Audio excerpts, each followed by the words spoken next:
অনুরোধ করব, যেহেতু আপনারা বৃন্দাবন বাসরে এসেছেন, বৈষ্ণব বাসরে এসেছেন, এখানে এসে যদি একটু সুযোগ হয় সেই ভক্তদের ধুলি নেওয়া যায়, এটা কিন্তু পরম পাওয়া। তাই আপনারা এদিক সেদিক ঘোরাফেরা না করে, যাদের কর্ম নেই অথবা অনেকে পূজা অর্চনা রয়েছে, তারা সকালে একটু আসরে বসেন, এটা বিনীতভাবে অনুরোধ করছি। জয়গুরু ওম অখণ্ড মণ্ডলাকারম ব্যপ্তমিয়ন চরাচরম তৎপদম দর্শিতম ইয়ন তস্মৈ শ্রী গুরবে নমঃ অজ্ঞান তিমিরন্ধস্য জ্ঞানঞ্জন শলাকায় স্বস্তিরুমিলিতম ইয়ন তস্মৈ শ্রী গুরবে নমঃ গুরু ব্রহ্মা গুরু বিষ্ণু গুরুদেব মহেশ্বর গুরুদেব পরম ব্রহ্ম তস্মৈ শ্রী গুরবে নমঃ। হে কৃষ্ণ করুণা সিন্ধু দীনবন্ধ জগৎপতে গোপীশ গোপিকা কান্ত রাধাকান্ত নমস্তুতে তপ্ত কাঞ্চন গৌরাঙ্গী রাধে বৃন্দাবনেশ্বরী বৃষভানুসুতে দেবী প্রণামামি হরিপ্রিয়ে বাঞ্ছা কল্প তরুভ্যশ্চ কৃপা সিন্ধু এবচ পতিতানাং পাবনেভ্যো বৈষ্ণবেভ্যো নমো নমঃ। সমবেত সুধী ভাগবত জন ভক্তিমতী মায়েরা, ইতিপূর্বে আমরা বেশ কয়েকখানা সঙ্গীত শ্রবণ করেছি, বিজয়দার আলোচনা শুনেছি, এই শতবর্ষী এক পরম ভক্তের আলোচনা শুনেছি। অত্যন্ত মূল্যবান কথা বলেছেন, যেগুলো বর্তমানে আমাদের চলছে। তো আমরা অহরহ সঙ্গ করি, কিন্তু দেখা যায় আমাদের আত্মিক পরিবর্তন হয় না। আমার বিনীত অনুরোধ থাকবে, এখান থেকে যেন আমরা কিছু নিয়ে যাই, খালি হাতে যেন না যাই, এটা আমার সবার চরণে মিনতি থাকবে। আজকের প্রথমেই আমি যে কথাটি বলবো সেটা হচ্ছে, আজকের এই হালদার বাড়িটি ধন্য, এই বাড়ির প্রতিটি ধূলিকণা আজকের ধন্য। এর প্রথম কারণ হলো, আমরা শুরুতে এখানে 4 জন বসে 18 অধ্যায় গীতা পাঠ করেছি, আর সর্বোপরি আপনাদের মতো ভক্তদের চরণ ধুলি এখানে পড়েছে। তাহলে ভক্তের চরণ ধুলি যেখানে পড়ে, সেই জায়গাটা মূলত মধুর বৃন্দাবনে পরিণত হয়। তাহলে আমি মনে করি আপনাদের চরণ ধুলির গুণে আজকের এই হালদার বাড়িটি একটা মধুর বৃন্দাবন ধামে পরিণত হয়েছে। আর যেহেতু গীতা যজ্ঞ হয়েছে, সেহেতু এই বাড়িতে যদি কোনো অশুভ কিছু থাকে, তাও আজকের বিদায় নিয়ে এই বাড়িটির আগামী দিনগুলো শুভ হবে, এটাই আমাদের দৃঢ় বিশ্বাস। কেননা বিজয় সরকার যে গানটি গেয়েছেন, গীতা শাস্ত্র ব্রহ্ম অস্ত্র সংসার সংগ্রামে, তা না হলে পদে পদে ঘটিবে পরাজয় এই ধরা ধামে। বিজয় সরকার গীতা শাস্ত্রকে কিসের সাথে তুলনা করেছেন? ব্রহ্ম অস্ত্রের সাথে। যেন তেন কথা না। সুখের নেশায় দেখো না স্বপন, সুখের নেশায় দেখো না স্বপ্ন, দুঃখেতে হইও না উদ্বিগ্ন, সুখ দুঃখ সমজ্ঞানে চলার এই তো লগ্ন, নইলে ত্রিতাপ জ্বালায় হৃদয় ভগ্ন, পরিত্রাণ নাই পরিণামে। আচ্ছা, এরপরে বলেছে, পরম পুরুষ আদেশ দাতা ভাই, প্রকৃতি কর্ম করে তাই, আমরা অবুঝ লোকে না বুঝে করি কর্তৃত্বের বড়াই, শেষে সকর্মের জঞ্জালে জড়াই, পরিত্রাণ নাই পরিণামে। আচ্ছা, এরপরে বলেছে, তোমার হাতে নাই ভুবনের ভার, বিশ্বের মালিক পারের নাবিক, করবে তোমায় পার। এরপরে বলছে, কেন করো বৃথা চিন্তা, পরিত্রাণ হবে হরিনামে। আচ্ছা, সর্বশেষ বলছেন যে, পাগল বিজয় বলে গীতা গ্রন্থ শাস্ত্রাদির পিতা, পথ না চিনে রাত্রি দিনে ঘুরেছি বৃথা, এবার ছেড়ে দিয়ে তিতা মিঠা, গীতা যুগী হও নিষ্কামে। উনি কিন্তু সারা জীবন সাধক কবি, ভাবুক কবি, প্রেমিক কবি, সারা জীবন গান করে শেষ পর্যন্ত ওনার উপলব্ধি হয়েছে যে এই যেটা গীতার মুখ প্রবন্ধে যেটা আছে, সর্ব উপনিষদ সার, তাই না?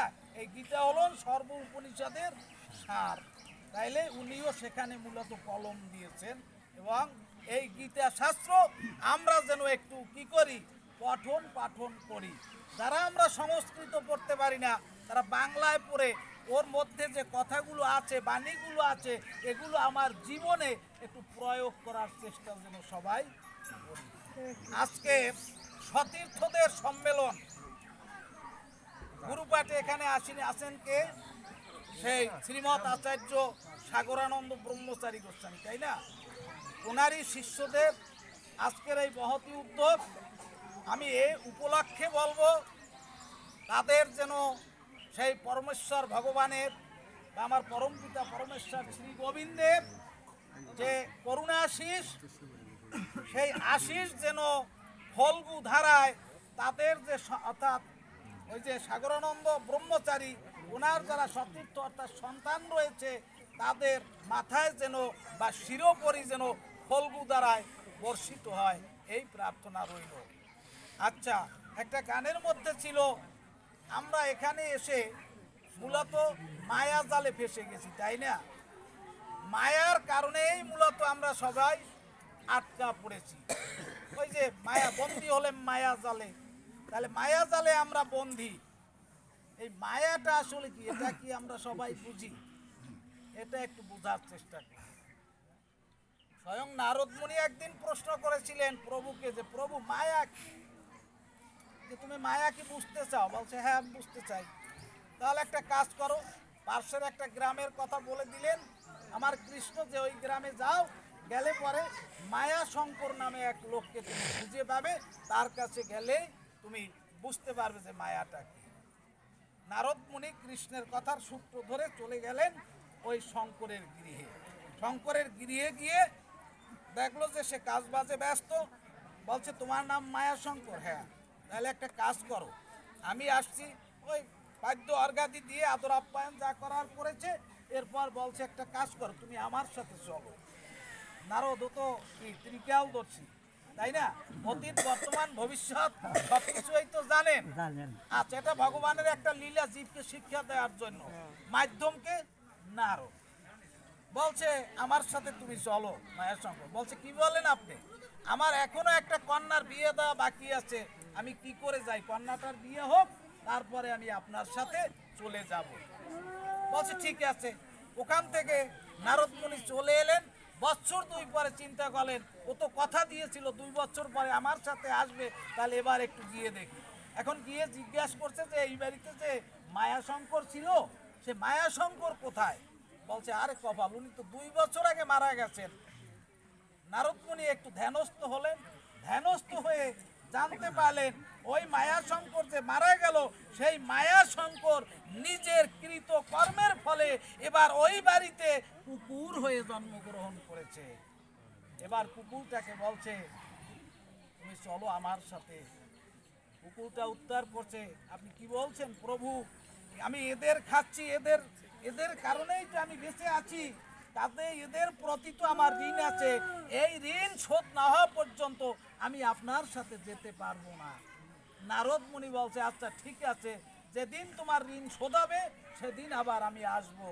আবার বছরখানেক ঘুরতে না ঘুরতে ওই নারদ মুনি ওই বাড়িতে গেলেন। গিয়ে জিজ্ঞাসা করলেন তোমাদের যে একটা কুকুর ছিল, কুকুরটা কোথায়? অযোধ্যার ওই গৃহের মালিক এখন যে, সে বলছে যে সে কুকুরটা কয়েক মাস আগে মারা গেছে। নারদ মুনি আবার ধ্যানস্থ হলেন। ধ্যানস্থ হয়ে জানতে পারলেন ওই যে কুকুরটা মারা গেল সে এবার নর্দমার কীট হয়ে জন্মগ্রহণ করেছে। ওই নর্দমার কীটের কাছে গিয়ে নারদ মুনি বলছে তোকে আমি বারবার এই মায়া জাল থেকে মুক্ত করার জন্য এসেছি, তুই আমার কথায় কর্ণপাত করিসনি। এবার তুই নর্দমার কীট হয়ে জন্মগ্রহণ করেছিস, ওরে এখনো তোর সময় আছে, তুই আমার সাথে চলে আয়।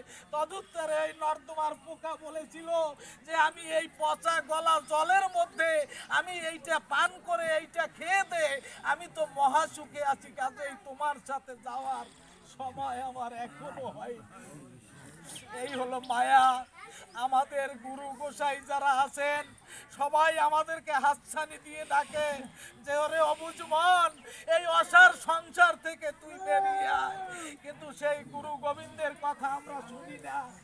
যখন শুনি তখন আর আমাদের সময় থাকে না। এই যে আমার কাকা হয় না দাদা হয় আমি জানি না, বলেছেন ওনার বয়স এখন 100 বছর, অর্থাৎ বৃদ্ধকালে আমরা যখন সেই একটু গোবিন্দকে ডাকি ওটা জমের তরাসেই ডাকি, ওতে মূলত সাধন ভজন কিছু হয় না। তো এই জন্য আমি যে কথাটি বলবো সেটা হলো আমাদের সকাল সকাল সেই গুরু পদে আমাকে কি করতে হবে, মাথাটাকে নত করতে হবে। অর্থাৎ কাউকে, একজন আদর্শ মানুষকে, একজন সৎ গুরুকে আমার কি করতে হবে, গুরুত্বে বরণ করে তার কাছ থেকে আমাকে দীক্ষা শিক্ষা নিতে হবে।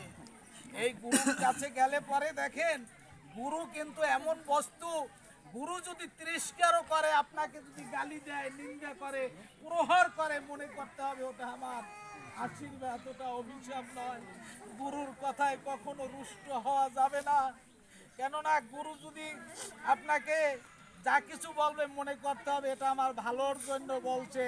প্রসঙ্গে একটা রেফারেন্স দেব। দুঃখী কৃষ্ণদাস ছিলেন আর তার গুরুদেব ছিলেন হৃদয় চৈতন্য দেব। তো যখন দীক্ষা নিলেন গুরুদেব বললেন তুই একটা কাজ কর, তুই বৃন্দাবনে চলে যা, বৃন্দাবনে গিয়ে সনাতন গোস্বামীর কাছ থেকে তুই শাস্ত্র শিক্ষা কর, গ্রন্থ আদি পঠন পাঠন এটা কর। আর কি করবি, বৃন্দাবনে শ্রীমতী রায়ের যে কুঞ্জ সেই নিধুবনে তুই শ্রীমতীর কুঞ্জটাকে নিয়মিত পরিষ্কার করবি। এই দায়িত্ব যখন গুরুদেব দিলেন, ওই গুরুদেবের কথা মতো ওই দুঃখী কৃষ্ণদাস চলে গেল আজকের কোথায়, বৃন্দাবনে। প্রতিনিয়ত সনাতন গোস্বামীর কাছে ওই শাস্ত্র চর্চা করে আর আমার শ্রীমতী রায়ের মন্দির মার্জন করে। একদিন কি হয়েছে, মন্দির যখন মার্জন করছে সকালবেলা, ওখানে দেখে যে শ্রীমতী রায়ের পায়ের একটা নুপুর পড়ে আছে। এই নুপুরটা কি করলো, এই নুপুরটা ও নিয়ে গেল। পরে যখন চতুর্দিকে শোনা মানে হয়ে গেল যে শ্রীমতী রায়ের নুপুরটা পাওয়া যাচ্ছে না, শুনতে শুনতে শুনলো যে ওই যে মন্দির মার্জন করে দুঃখী কৃষ্ণদাস, ও পেয়েছে। ললিতা সখীকে পাঠালেন। ললিতা বলেছিল তুমি এসেছো, তোমার কাছে এই নুপুর দেওয়া যাবে না, এই নুপুর কার তার উপযুক্ত প্রমাণ না পেয়ে আমি নুপুর দেব না। তখন আমার শ্রীমতী রায় বাধ্য হয়ে চলে গেল দুঃখী কৃষ্ণদাসের কাছে। দুঃখী কৃষ্ণদাসের কাছে গিয়ে যখন দাঁড়ালো, নুপুরটা আমার শ্রীমতী রায়ের পায়ে রেখে যখন প্রণাম করেছিল, তখন থেকে কি হলো, এই অর্থাৎ ললাটে একটা কি হলো, তিলক অঙ্কিত হলো, যে এই তিলকের নাম হলো ঊর্ধ্বপুণ্ড। অর্থাৎ এই মস্তক থেকে নাসা অগ্র পর্যন্ত 10 আঙ্গুলি জায়গা, এইখানে যে তিলক কাটা হয় এটাকে বলা হয় ঊর্ধ্বপুণ্ড। এই সেদিন থেকে জন্ম হলো কিসের, ঊর্ধ্বপুণ্ড তিলকের। হরে কৃষ্ণ।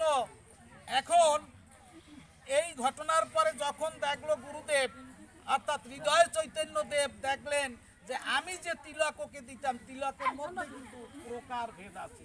যেমন বাঁশপাতা তিলক, অশ্বত্থ তিলক, এমনি করে মানে অশ্বত্থ পাতা তিলক, এমনি করে তিলকের ভাগ আছে।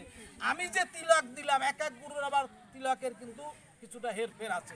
আমি যে তিলক দিলাম ও তো সেই তিলক কাটছে না, তাহলে ও কি আমার চেয়েও মহাপণ্ডিত হয়ে গেল? কি এটা হওয়ার কথা না? গুরুদেবের রাগ হওয়ার কথা না। যদি তার নিয়ম কানুনের বাহিরে আমি চলি তাহলে আমার প্রতি রাগ অবশ্যই হবে। এখন বলছে প্রভু আপনি আমাকে যতই নিন্দামন্দ করুন আমি এই তিলক মুছতে পারবো না। কি তোর এত বড় দুঃসাহস, আমার তিলক তুই মুছতে পারবি না? গুরুদেব নিজে তিলক মুছে দিলেন, কয়েকবার মুছে দিলেন, আর দেখা যায় আপনা থেকে ওই দুঃখী কৃষ্ণদাসের ললাটে তিলক অঙ্কিত হচ্ছে। গুরুদেব শেষ পর্যন্ত প্রহার করছে, কিন্তু ওই দুঃখী কৃষ্ণদাস নীরবে নিভৃতে সব সয়ে গেছে। এ থেকে শিক্ষা হলো গুরুদেব আমাকে যতই নিন্দা মন্দ করুক, এমনকি প্রহারও যদি করে, গুরুদেবের প্রতি অচলা ভক্তি বা অহৈতুকী ভক্তি রেখে সব কিছু আশীর্বাদ স্বরূপ মনে করে নীরবে সব সয়ে যেতে হবে, মনে করতে হবে এটা আমার পরম প্রাপ্তি বা এটাই আমার আশীর্বাদ। জয় গুরু। গুরুদেবের কথা কি বলবো, এই গুরুদেব, এই যে সাগরানন্দ ব্রহ্মচারীর যারা শিষ্য আছেন, এই সাগরানন্দ ব্রহ্মচারী তাদের কাছে জন্মে জন্মে গুরু হয়ে আসবেন। কেন আসবেন? যতদিন পর্যন্ত একজন শিষ্যকে উদ্ধার করা বাকি থাকবে ততদিন পর্যন্ত ওই গুরুদেব ওই শিষ্যের কাছে ঋণী থাকবেন, ওই শিষ্যকে উদ্ধার করার জন্য বারবার আসবেন। এর প্রমাণ ভারতের বিখ্যাত ইঞ্জিনিয়ার শ্যামাচরণ লাহিড়ী, যিনি আমার কথা খারাপ লাগে দাদা, খারাপ লাগবে শেষ করে দেব, যিনি গোল্ড মেডেল প্রাপ্ত অর্থাৎ স্বর্ণ পদক প্রাপ্ত বিখ্যাত যুগী পুরুষ এবং পেশায় একজন ইঞ্জিনিয়ার। ওনাকে কি করা হলো, গভর্নমেন্ট দায়িত্ব দিলেন সরকার যে তুমি এটায় বর্ধমানে গিয়ে পাহাড় ভাঙ্গার কাজ করো, তোমার যা লেবার লাগবে আমি লেবার দিচ্ছি, তুমি পাহাড় ভাঙ্গার দায়িত্ব নাও। ওই ইঞ্জিনিয়ার কি করলো, শ্যামাচরণ লাহিড়ী লেবার নিয়ে পাহাড় ভাঙতে শুরু করলো। কয়েকদিন পাহাড় ভাঙে যখন একটু ভিতরে প্রবেশ করলো, দেখলো ভিতরে একটা প্রকোষ্ঠ মানে একটা কুঠুরি আছে, সেই কুঠুরির মধ্যে একটা মোমবাতি জ্বালানো, মোমবাতির অপর পাশে এক দিব্যকায় জ্যোতি ধারী এক পুরুষ বসে আছে, আর সামনে একটা আসন ফাঁকা আছে। যখনই শ্যামাচরণ লাহিড়ী ওই দৃশ্য দেখলো, শ্যামাচরণ স্তম্ভিত হয়ে গেল, অবাক হয়ে গেল যে গুহার মধ্যে আবার কোন পুরুষের দর্শন পেলাম। শ্যামাচরণকে দেখেই ওই যে বসা সামনে ওই সাধু বাবাজি ডাক দিল, ওরে শ্যামাচরণ তুই এসেছিস বাবা। শ্যামাচরণ অবাক হয়ে গেল, এই গুহার মধ্যে কে আমার নাম ধরে ডাকছে, বলছে আপনি কে, আমি তো আপনাকে চিনি না, আপনি আমার নাম ধরে ডাকলেন, কিভাবে জানেন আমি শ্যামাচরণ? বলছে ওরে শ্যামাচরণ তোর মনে নাই, আগের জন্মে আমি তোর গুরু ছিলাম, তোকে আমি উদ্ধার করতে পারিনি, তাই পরের লীলায় আমি তোর গুরু হয়ে এই গুহার মধ্যে অপেক্ষা করছি কবে আমার শ্যামাচরণ আসবে, কবে আমি শ্যামাচরণকে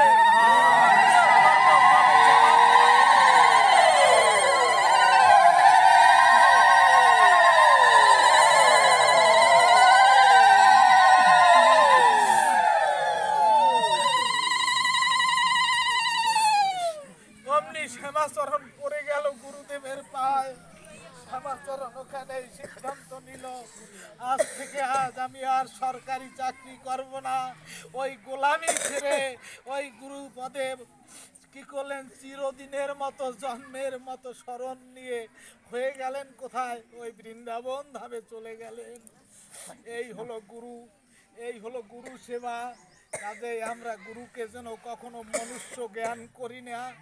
গুরুকে মনুষ্য জ্ঞান করলে আমাদের কি হবে, অবশ্যই অধঃপতন হবে, অর্থাৎ আবার নিঃস্ব জুনিতে আমাদের জন্মগ্রহণ করতে হবে।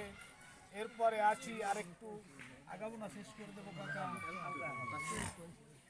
আচ্ছা, গান যেখানে গেয়েছে দেখেন, আমরা সবাই চাই কি একটু, গীতায় মূলত কর্ম জ্ঞান ভক্তির কথা বলা আছে তাই না, গীতা শাস্ত্রে কর্মের কথা বলা আছে, আর কি আছে, জ্ঞানের কথা বলা আছে, আর কি আছে, ভক্তির কথা বলা আছে তাই না।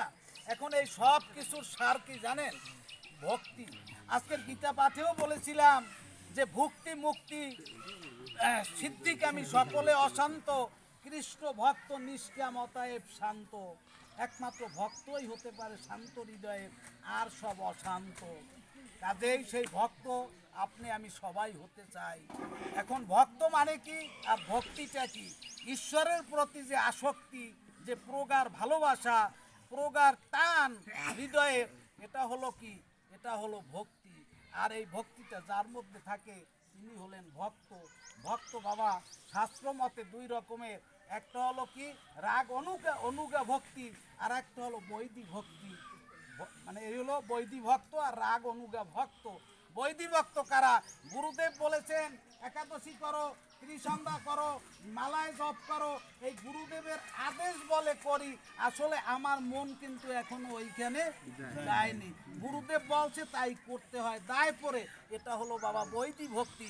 আর রাগ অনুগা ভক্তি বা অহৈতুকী ভক্ত বা অহৈতুকী ভক্তি, যেখানে কোনো এরকম বাইন্ডিংস মানে বাধা ধরা নাই, নিজে শত প্রণোদিত হয়ে যে না আমার মালা জপ করতে হয়, একাদশী ব্রত পালন করতে হয়, অন্য অন্য উপাসাদি রইতে হয়, এই নিজের মন থেকে যেদিন আমার উঠবে সেদিন হবে সেইটা রাগ অনুগা ভক্তি বা অহৈতুকী ভক্তি। আর সোজা বাংলায় ভক্ত কিন্তু দুই রকমের। এখন আপনারা কোন রকমের ভক্ত হবেন এটা আপনাদের উপর আমি ছেড়ে দেব। এক হলো বিড়াল ছানার মতো ভক্ত, আর এক হলো বাদুর ছানার মতো ভক্ত। বিড়াল ছানার মতো ভক্ত কেন? একটা বিড়াল যদি এই ঘরে বাচ্চা প্রসব করে, কয়দিনের মধ্যে যেন আতুরঘর পরিবর্তন করে। আচ্ছা, আতুরঘর পরিবর্তন করার সময় ওই বাচ্চাগুলোকে কি করে বিড়াল নিজে, মানে মা বিড়ালটা নিজে কি করে কামড়ে ধরে এক ঘর থেকে আর এক ঘরে নিয়ে যায়, তাই না?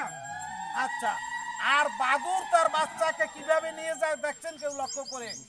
বাদুরের বাচ্চাগুলো মায়ের পাকে কি করে আঁকড়ে ধরে, আঁকড়াইয়ে ধরে, মায়ের পা ধরে আর উড়াল দে। তাই উড়াল দিলে পরে দেখা যায় একটা বাচ্চা যদি পড়েও যায় ওখানেই তার কি হয়, জীবন লীলা সাঙ্গ হয়। আচ্ছা, এর পার্থক্যটা কোথায়?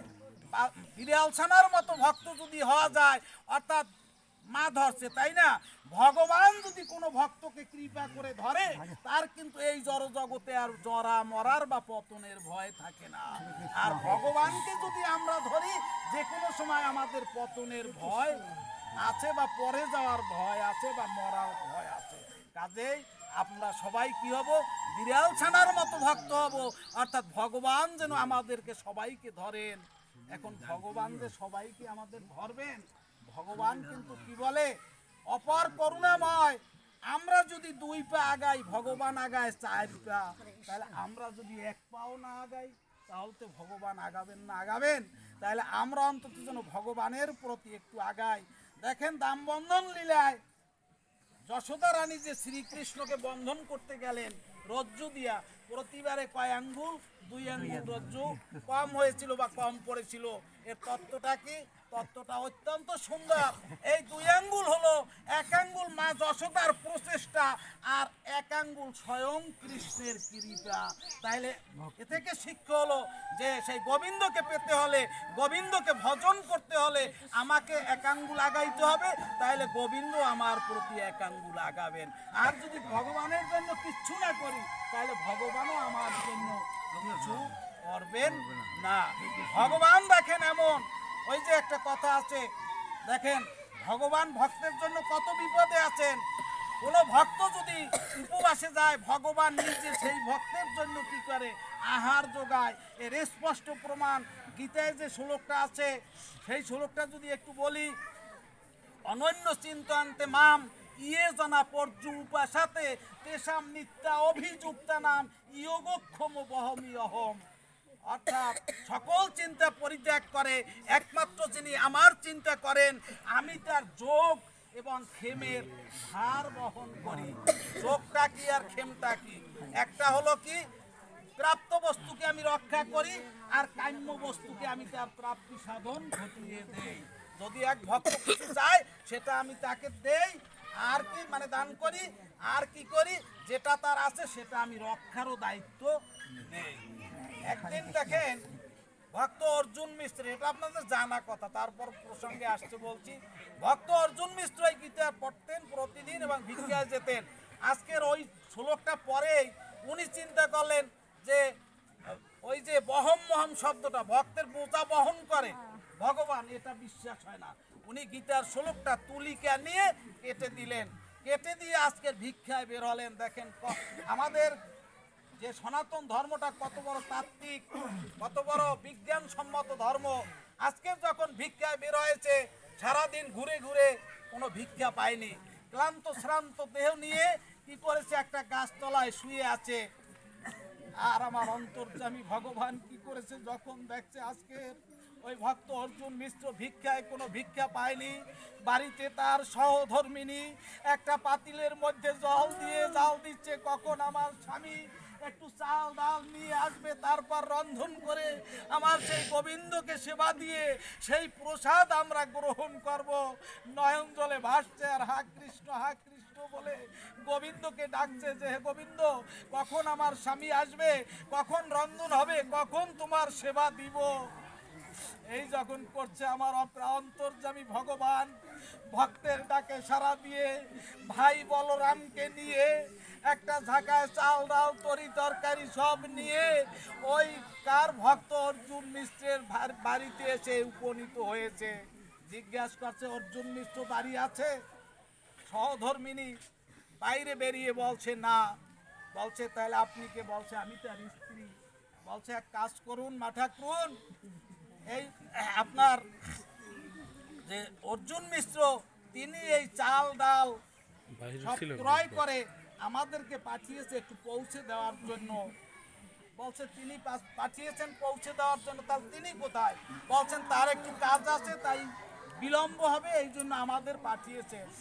এখন লক্ষ্য করছে যে একটা বালকের শরীর থেকে দর দর করে রক্ত পড়ছে, দর দর করে রক্ত ঝরছে। অর্জুন মিশ্রের স্ত্রী জিজ্ঞাসা করছে বাবা সবই বুঝলাম, কিন্তু তোমার শরীর থেকে এমনি রুধির ধারা বইছে কেন? তদুত্তরে আমার ওই ভক্ত ওই যে বোঝা বহনকারী বালক বলেছিল, সত্যি কথা বলতে কি মা, এত বড় বোঝা আমি যখন বইতে পারছিলাম না তখন অর্জুন মিশ্র আমাকে কি করেছে, আমাকে চাবুক আঘাত করেছে বা ব্যত্রাঘাত করেছে। সেই আঘাতে কেটে গিয়ে আমার শরীর থেকে দর দর করে রক্ত বইছে। ছেলে দুইটা চলে গেল। বিকেলবেলা যখন সম্বিত ফিরে পেল, আমার অর্জুন মিশ্র জ্ঞান ফিরে পেল, চিন্তা করলো হায় রে আমি কখন বাড়ি যাব, কখন রন্ধন হবে, কখন গোবিন্দ সেবা হবে।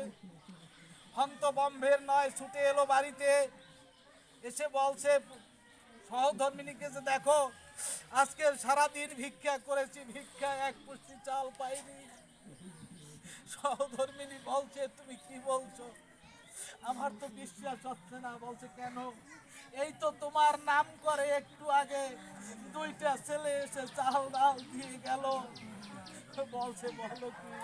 বলছে হ্যাঁ আমি সত্যি বলছি।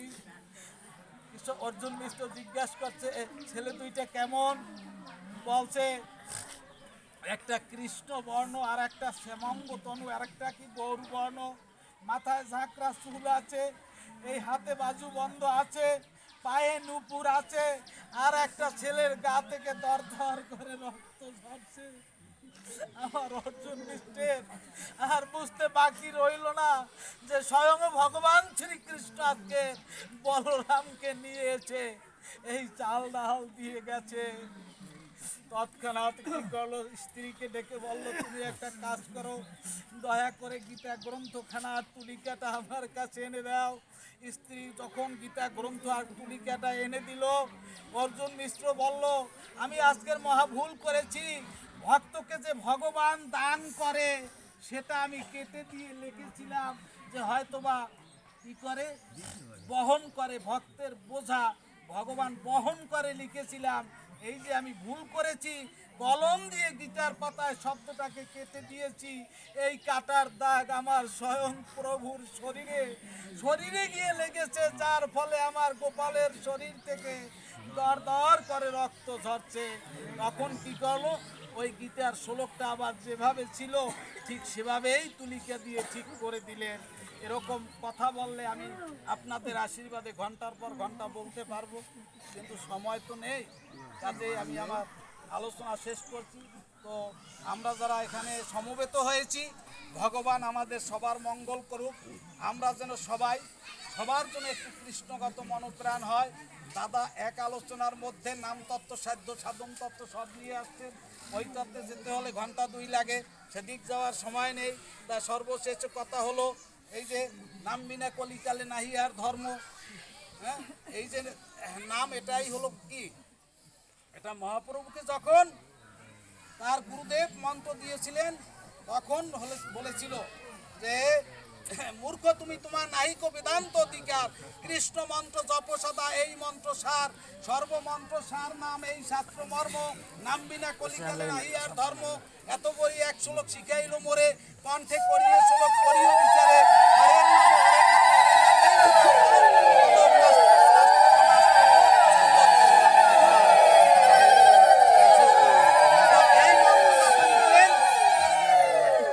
এই মন্ত্র যখন দিলেন আমার পাগল হয়ে গেলেন। পাগল হয়ে গিয়ে আবার গুরুর কাছে গিয়ে জিজ্ঞাসা করলেন, কিবা মন্ত্র দিলা গোসাই, কিবা তার বল। জপিতে জপিতে মন্ত্র মোরে করিল পাগল। তদুত্তরে গুরুদেব বলেছিলেন, হরিনাম মহামন্ত্রের বা কৃষ্ণ নাম মহামন্ত্রের এই তো স্বভাব, যেই জপে তার কৃষ্ণে উপজয় ভাব। কাজে এই নাম আমাদের সবার পাতেও হোক, এই প্রার্থনায় আমি আমার আলোচনা শেষ করছি। জয় জয় রাধা কৃষ্ণ।